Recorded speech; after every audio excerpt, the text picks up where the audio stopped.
sub-3.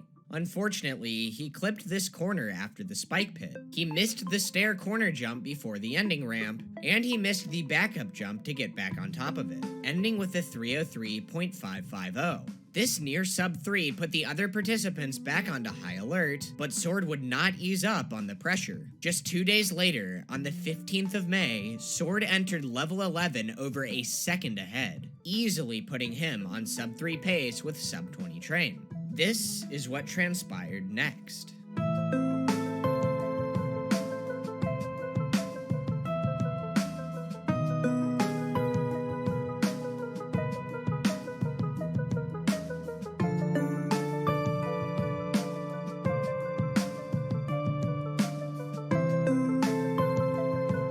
Mere pixels away from the flag's hitbox, Sword got pushed out of the cart. By possibly being just a frame too slow, Sword failed sub-20 train and another chance at attaining the first sub-3. After jumping off of the second saw blade, Sword landed squarely in the gap between two carts and lost most of his speed after jumping. This extremely unfortunate situation is what left him just barely too slow to collect the flag. Now, 3 runners had felt the distinct pain of losing a sub-3 pace beyond the large spikes in level 11. Jonas by barely clipping the first black platform, Carmel by dying on the third saw blade, and Sword first by making mistakes in level 12 and later by squarely landing in the ridge between 2 carts after jumping off of the third saw blade in level 11.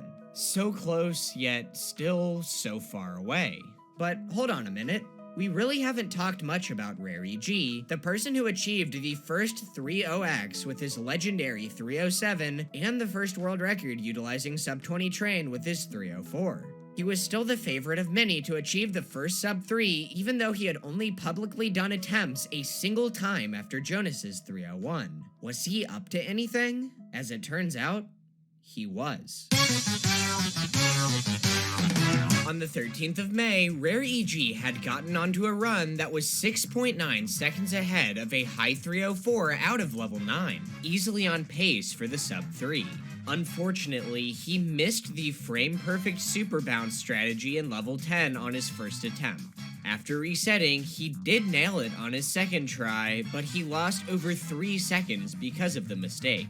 In level 11, EG nailed sub-20 train and entered level 12 3.7 seconds ahead, yielding him a best possible time of just around 3:00.5, which was on pace for a new world record.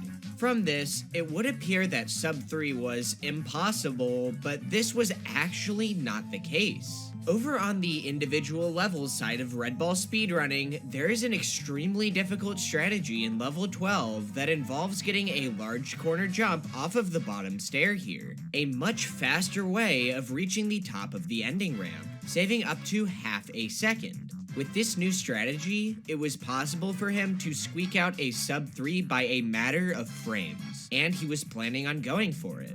However, the game wouldn't even give him a chance, as when he tried to jump into the beginning spike pit for the second time, Red Ball exploded into 8 pieces. The next day, on the 14th of May, EG had a chance to redeem himself, being 5.6 seconds ahead into level 11, but he unfortunately jumped just a bit too late while attempting sub-20 and died.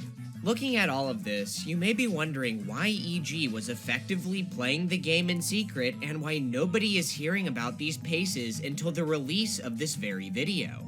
Let's just say that EG's speedrunning mindset operates in a vastly different fashion than most other people, including myself. All the way back in 2018, when EG and I were competing to become the first to complete Red Ball in under 3 minutes and 30 seconds, EG was also extremely secretive about when he was doing attempts, what paces he was getting, and how close he actually was to the milestone. I may have won that battle, but EG later managed to push the game to much greater heights, essentially all on his own. For EG, speedrunning is a battle for personal improvement first, with the community-driven part coming in a distant second.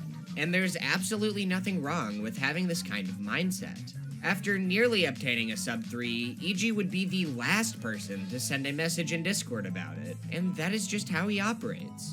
EG had very special plans of what to do if he did become the first to obtain sub 3, but time would only tell if he would be able to execute them. After so many fails and so many close calls from 4 separate runners, sub 3 was bound to happen soon. Thankfully, on the 17th of May,